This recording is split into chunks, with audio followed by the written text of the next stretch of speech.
assholes. I mean, apple holes. I mean, ass apples. I mean, apple.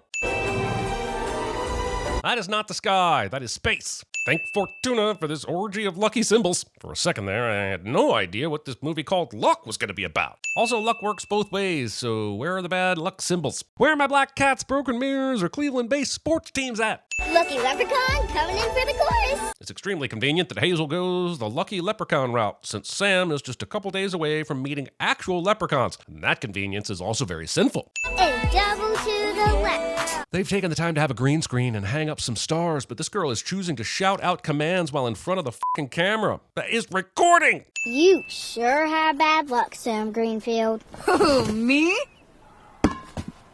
Sorry, Sam. That's not bad luck. That's just a shitty kid. I put all my good luck charms together so that my weekend visit will go just right. Smart thinking. No, Sam, it's terrible thinking, and you shouldn't be encouraging it. What happens if she has all this lucky bullshit and still doesn't get picked? And Hazel's left thinking that either the universe hates her or she's so unlovable no amount of luck will help. And that's a lesson that can wait until at least 15 or 16. Bye, Sam. Good luck. Where's she going? She's aging out. 3 cheers for Little Miss Exposition and her best friend, Little Miss Conveniently Clueless. I know you're nervous, but you're moving into your own place. It is going to be great. Yep, bills, cooking, cleaning, bills, more cleaning, more cooking, more bills, and of course avoiding the crushing pressure of finding someone to move in with you to avoid the unbearable silence of your own thoughts, contemplating all the cleaning, cooking, and bills there are. It's great! Man, the only character trait they gave this kid was really fucking believes in luck, wasn't it? Don't think my leaving means we won't finish that video. But also, you could just not finish that video. I think Madonna would thank you.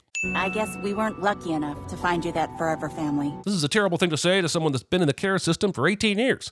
Man, you sure must have smashed some mirrors in your time for no one in the world to love you. The best way to say this? Here. Oh! I guess that's why Ms. Rivera suggested I bring a spare. If Sam's clumsiness/bad luck is so well known that a spare set of keys was made for her, couldn't this lady have just opened the door for her? Someone from the agency will call you next month, but otherwise, you are officially on your own. I repeat, worst social worker ever. This might be true, but there's no reason for that you're on your own kid part. This is not how Murphy beds work. They won't just suddenly jump back into the wall with the slightest touch. You have to wrestle those bad boys into submission. And it's cartoons like this that give them a bad name and stop them from being in every household, and it's not fair because I never got one for Christmas, and goddamn it, when will I get my own goddamn dream Murphy bed? Don't be late. The sudden leaf blower is presented as bad luck, but since it's the thing that woke her up, isn't that actually a stroke of good luck? And despite it looking clumsy, she still survives all these acrobatics, closes the windows, catches the lamp, and lands safely in her bed. Seemed lucky to me. Okay, we're officially in the realm of being a fucking klutz rather than victim of bad luck. Storing your opened jelly in the cabinet instead of in the fridge. Hi, Marv. Hey, Sam, you never mentioned that you had circus skills on your resume. Is hanging on a shelf by the back of your shirt a circus skill? Because it doesn't sound like a very interesting one. Here we go, Sam. Oh, a job you can do outside. Cart patrol. You want to put her outside in the wild with the means and opportunity to dent all of your customers' vehicles? Also, why are the carts all disorganized? They haven't even opened the store yet. This place either needs better pencils or Sam needs to stop writing like she's cutting through a well-done steak. Her weekend visit just got canceled. Oh, no.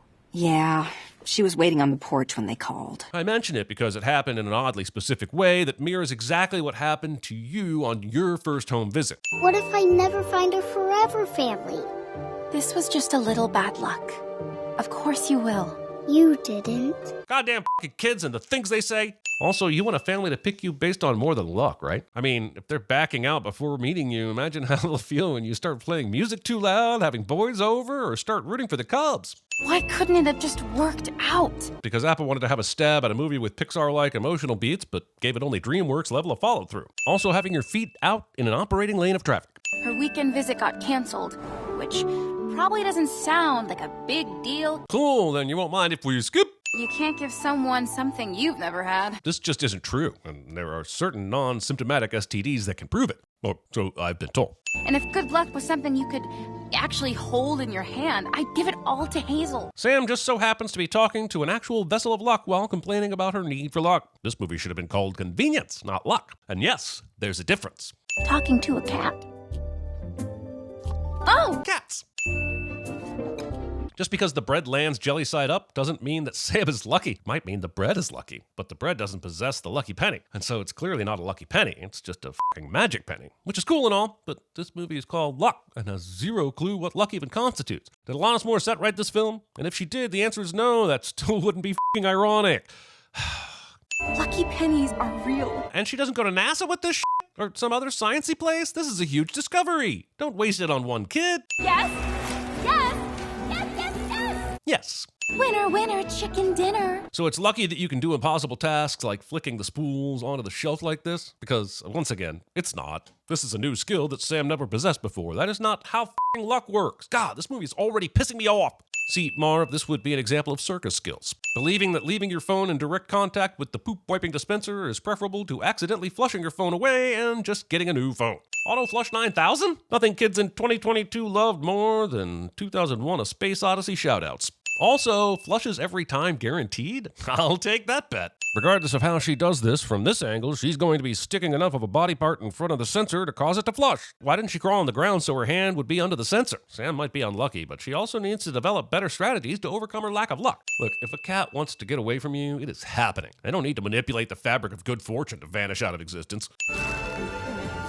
The fact that none of that gum is left on the bottom of the shoe makes me feel like Sam is luckier than she thinks, or the physics of this movie are all the bullshit.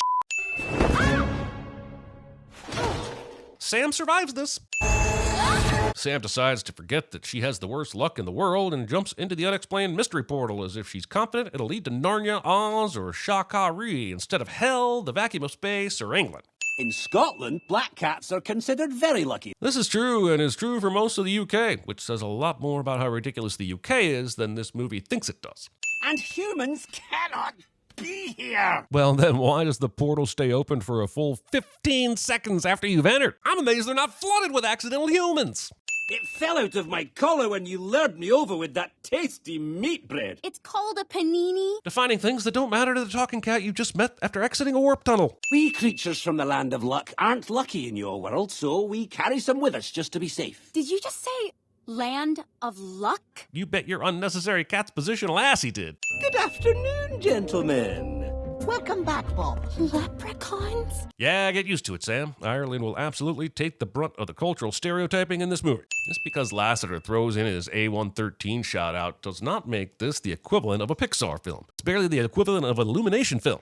Say, you guys seen Jerry around? He's usually here to check me in. Oh, he's down at the penny depot. They needed an extra hand. The penny depot was short-staffed, and to remedy this, they sent 2 people to do the job of 1 person, so that 1 person could help out while 2 people did his work. Am I getting that right, movie? You think you're just gonna march down to the leprechaun locker room and borrow some clothes? Sam does exactly that, and it's even more ridiculous than it sounds. Why can't a cat ask how his boss's day is going? Because it's weird, Bob. Sam being able to get by here is less about Bob distracting the captain and more about the captain's apparent complete lack of peripheral vision. This leprechaun is somehow so distracted he doesn't notice a human female twice his size climbing over him. And that is a bullshit, Not to pry, but do you have fingers? she said, pryingly. Thumbs. I'm polydactyl. I've just learned that this is actually a thing, and now I'm even more confused as to why cats aren't the dominant life form on the planet. He was helping me. There is just no fucking way that the clothing of a tiny leprechaun is fitting onto this 18-year-old woman because it just isn't, okay? Welcome to the land of luck. Which appears to have gone for an aesthetic of public transport by Rube Goldberg, but populated by Beatrix Potter. Just how unlucky are you? I wouldn't know because Sam's predicament has nothing to do with being unlucky. She's just extremely clumsy, much like this movie. There is no unlucky here. Well then, how did all that unlucky shit disguised as clumsiness happen? I'm sure what you meant to say is bad luck isn't supposed to be here. Just like I'm not supposed to be so distracted by the stupid rules of this movie that I can't enjoy the talking Scottish cat. Lucky creatures don't try. They don't have to. What a great message for the kids of 2022. Good shit will just happen as long as you don't try hard and just hope luck is on your side. And stop sweating. They don't do that either. Right. Not pictured in this scene, Sam sweating. Also, what do you mean you don't sweat here? That's a fucking weird magical power. The temperature never gets hot enough? No one runs? No one f***s? No, seriously, does no one f***? I'll try to act like I'm not trying. That doesn't make sense. As you know, cats aren't allowed inside the depot. He said in service of the plot. It's super easy. You sit in the chair, the penny comes to you, you polish it up and send it on its way. Sounds like something I can handle. It actually sounds like something that should be fucking automated so that all these mythical leprechauns can do something more productive, like making cereal. Lucky leprechauns were made for this kind of work. I'm glad he specified lucky leprechauns, because Leprechaun Origins showed me a very different version. Pocket 1 penny. How hard could it be? Character says, how hard could it be, dooming the not very hard thing to be very hard indeed cliche. He lost his and then I flushed it down the toilet. I'm not a Latvian leprechaun, Jerry. I'm a human. Sam decides to give Jerry, whom she's known for all of 3 minutes, all the ammunition he needs to get them both exposed and banished. So you lost your travel penny and brought a human through the portal. I swear 90% of this script is recounting shit that we saw earlier in the movie. We know! How do we know? Because it happened minutes ago and we were there! They called in the hazmats. He said minion ripoffs strangely. It's the captain. Quick, hide. That might be tough. I know Sam is saying it might be tough because she's tall, but how would any of them hide? The captain is already at the scene and the whole group is currently in a huge open space with nowhere to hide in time. So first we'll have to grab a good luck crystal to power it. And where do we get one of those? The luck floor. So now we have another multi-step plan to get hold of another lucky penny. This is like being forced to watch your friend fail at a video game over and over again and never letting you have a turn. Only it's a video game you weren't particularly interested in playing anyway. She's from Latvia, and we're her Land of Luck leprechaun orientation guides. This works. Finding your lost wedding ring and the brownies? Shirley always comes up with the best stuff. Wouldn't a better stroke of luck be not losing the wedding ring and the brownie mix to begin with? Good morning, magical swine. A dragon? Sure, why the not? Because apparently this movie is just playing mythical creature bingo. I'm a Pegasus, unicorn, and a Minotaur away from a full house. She's the CEO of Good Luck. Don't say that too loud. I hear Falcor is litigious as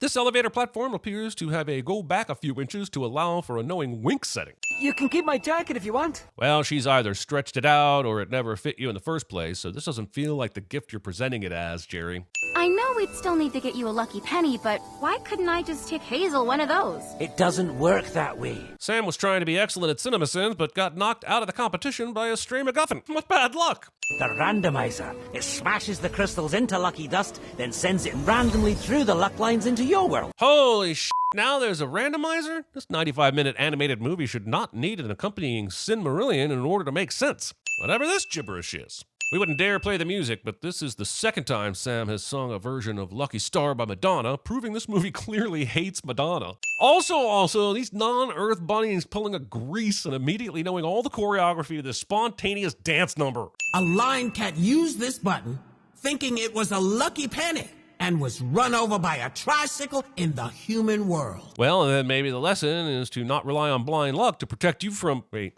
how big was the f***ing tricycle and how fast was it going? In between? The in-between? We're 50 minutes into this disappointment and somehow we're adding more layers of complexity than Inception. It's the space between the lands of good and bad luck. Kind of like a basement. Or an attic, depending on your perspective, right? What's BL stand for? Bad luck! And thanks to you, we're headed there right now. Fuck you! It was your lazy ass that couldn't be bothered to press the button. Hit the button, would you? Why the f*** would she assume that a regular-ass elevator would take her to what equates to this world's version of prison? Also, this is a dumb f***ing button to even have in a public elevator. If bad luck is the place you get banished to as a punishment, why would anyone be choosing to go there? There's a tiny door. You just have to find it. But I'm not from here! Ugh, right. Okay, this will really help. The bad luck world is a minute. I think we can assume that sentence was going to be something like, the bad luck world is a mirror of the good luck world, but how the f*** is that supposed to help her when she spent all of 30 minutes in good luck world? This blowtorch seemed to provide an electric shock instead of third-degree burns. If I was confused as to how luck worked topside, I am positively befuddled, perplexed, and downright off with how it works down here. What we're saying is that regardless of good or bad luck, you end up exactly where you want to be, which would almost be worthy of a sin removal if I thought for even a second that's what the movie was going for. Despite her misfortune, Sam seems like an intelligent young adult, so why does she think a piece of walking fencing is going to go unnoticed? Bad luck dust! Shake it off! The experience Taylor Swift had when writing her hit song somehow made its way into the script. Thankfully, the events that led up to Lavender Haze aren't in this movie, because trust me, you are ready for it. Also, this isn't just a unicorn. This is a unicorn with a mustache. And if you know anything anything about me, you know that my 17th least favorite fictional animal is a unicorn with a mustache. It's right between an otter with a beer gut and a zebra with a penchant for shuffleboard. It's a one-of-a-kind mixer machine that feeds the bad luck straight into das randomizer. Jeff feels less like a Jeff and more like a Basil exposition. But if you want to be called Jeff, I guess we'll call you Jeff. But your character is 100% here to explain how this bullshit randomizer works, and you f***ing know it. Is that the dragon? Yeah, that's her. Mine one true love. Movie thinks it has time to introduce a love story at the 60-minute mark, as if it suddenly realized was going off the rails and could only be saved by the notion of a luck dragon f***ing a unicorn dressed in a German stereotype. Sam, call me babe. Stealing from the never-ending story wasn't good enough for you? You had to crib from Babe, too? That'll do, donkey. That'll do. The last creature I helped needed 4 months with a penny until his bad luck was gone. But if that's the case, how did the first penny Sam found give her constant good luck immediately? She had bad luck her entire life. These pennies don't make any goddamn sense. You have no proof. This button is all the proof we need. It's got your polydactyl paw prints all over it. Meanwhile, on CSI Good Luck Town. Also, if that's all the proof they needed, why was there ever more than one suspect? How did they not already figure out it was Bob? I could never let you be sent to bad luck so that Hazel could have good luck. It doesn't work like that. Wait, Sam knows how this works? Tell us, Sam! I'm begging you, tell us! Tell me again why she needs good luck so badly? If her visit goes well, she could find her forever family. And then the bad luck gets turned back on, and it turns out this family is horrible and only picked her because good luck forced them to, and we'll end up feeding her nothing but cucumber slices and radishes. Please thank Jerry for me. And I'm sorry I stretched out his clothes. If you think this remark will make me go back and remove previous sins about the clothes conveniently fitting Sam, then you would be wrong. That excuse doesn't make the idea that the clothes would fit Sam any less ridiculous. It's coming from the in-between. There must be something wrong. Duh! You just gave the land of luck an immediate case of constipation, and now you're surprised that it had a knock-on effect downstream. Tom Cruise wasn't cast in this ripoff of the Arc de Triomphe scene from Mission Impossible Fallout. Try this one. Wait. He had that there the entire damn time? And he didn't even float it as Plan C? We could have wrapped this up in 20 minutes and watched an actual Pixar movie with a leftover time. The connection between the human world and the luck world has been severed for good. But there must be a way to fix it. But why would you want to? I can understand if only the bad luck lines were hitting Earth, but if both good and bad luck have been stopped, won't it just balance out? Heaven forbid we ever live in a world with true equal opportunities, I guess. You're a human? Of course he's a f***ing human! How does no one realize this? This is more irritating than the concept of Godzilla being able to hide in New York City. I was afraid to lose my lucky life, and too selfish to risk it. Bob's an imposter and all that, but how is he any more selfish than Sam? She came uninvited to a world that had very good reasons for not needing humans there to interfere. And now she has completely destroyed their civilization along with dismantling her own, and she's still boo-hooing over not getting that lucky penny to Hazel. Sam is not a great person, and we're supposed to be rooting for her. I was wrong to ever tell you not to try.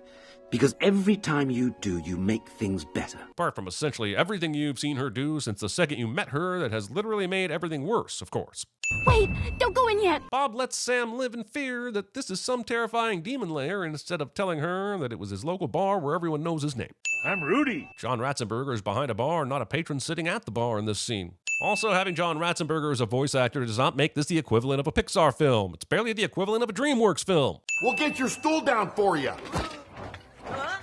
If these creatures are so clumsy, unlucky, to take this stool down, how did they get it up there in one piece? I was out fixing cracks when I backed into this pipe, and a little good luck floated out. So I gathered it up and dropped it straight into the lucky shot. Using the one piece of good luck known to exist in bad luck on a damn arcade game. We gotta get this to the dragon. She won't be happy to see us. We just wrecked her world. Yes, but you are also holding a one way to fix said broken world, so what's your point? Who is it? It's Bob, the girl, and a unicorn. How does Bob know who Jeff is, but the captain who has been running operations for 10 years has no idea who he is? Who does she think is looking after the in-between? You've got a lot of nerve coming here. Maybe so, but the only thing that confuses me is that Sam is back in Jerry's leprechaun outfit that she had already returned to him, and when she was down in the bad luck area, she was wearing her regular clothes. I trust you remember how to wield your burning hot fire? Was that a dare? I am very uncomfortable. It was me who broke your world. Sam is arguing that bad luck isn't to blame because it's all her fault. I agree. Her and her lifelong curse of bad luck. It's bad luck that's here, helping put it back together. No, it's the people of bad luck that are here to help. So wouldn't it be an amazing reward to give them the gift of good luck and not have to live in the world of broken pipes, one working arcade machine, and dog shit? You only met Jeff because he'd been doused by bad luck, which means it didn't tear you apart. Bad luck brought you together. That feels like circumstantial evidence at best. Sam can't possibly know what would happen if the land of luck was only good luck. Surely it's possible that if Jeff had been covered in good luck, that could have brought them together too. Or maybe they aren't destined to love one creature and maybe would have found love elsewhere? You think your creatures can endure bad luck, but they can. This is all great, but why endure anything? I haven't heard a single argument against having 100% good luck. Yes, I can get kicked in the balls every day and still live a normal life, but I'm not choosing that life over not getting kicked in the balls every day. Far be it from me to take all the mystery out of life. Both it is. And everyone lived happily ever after, despite bearing the crippling guilt of the deaths caused by bad luck every day. Every freak weather storm, every unlucky car accident, every death by toilet bowl concussion washed away because a dragon wants to get unicorn. We lucky ladies of stature ought to stick together, don't you think? Dragon witnessed Sam and Bob almost destroy their entire world, not to mention the human world, so just because Sam got lucky there was some good luck left in Bad Luck Town, her and Dragon are besties again? Holy crap, the Summerland Home for Girls lets adults show up and just walk away with the kids like this. You couldn't be bothered to check a driver's license or f***ing anything? Knock, knock. Saying knock knock after you've already entered the establishment before being invited into the establishment. We come bearing gifts. Or, well, gift, rather. It's for the lucky shot. Do you maybe want to keep that spare luck stone and maybe a few others in a safe somewhere? You know, just in case the randomizer gets f***ed with again? No? Just gonna double down on wasting it on an arcade machine? Sure, cool. That works too. The flat tires, the toast, jam side down, the keys in the sewer. It wasn't all fun, but I wouldn't change a single thing. Why? Those are all terrible things we saw zero good come from. Why is she happy? Why is this movie? Take a shot, Bob. How the f*** does this thing work? Bob fires the ball in a random direction, but hits nothing but net. Shouldn't that only happen if the ball is lucky? Or does the net attract every object that's thrown? Can just one conceit of this movie give a shit about my brain? But as for where I live out the rest of my days, I'd like to spend them with Sam. Why is that a thing that can happen? Can anyone just leave if they're understandably tired of the moral ambiguity surrounding their jobs? What happens to all the luck then? I knew it! Sit! I want to see the movie where Hazel's adoptive parents got comfortable this quickly accepting a cat who speaks proper English, publicly displaying how you intend to murder your pet cat.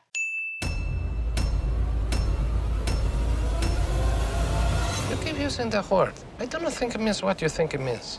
Up next, it's J-Pop America Fun Time Now. Maybe one of these will help. Fortune and glory, kid.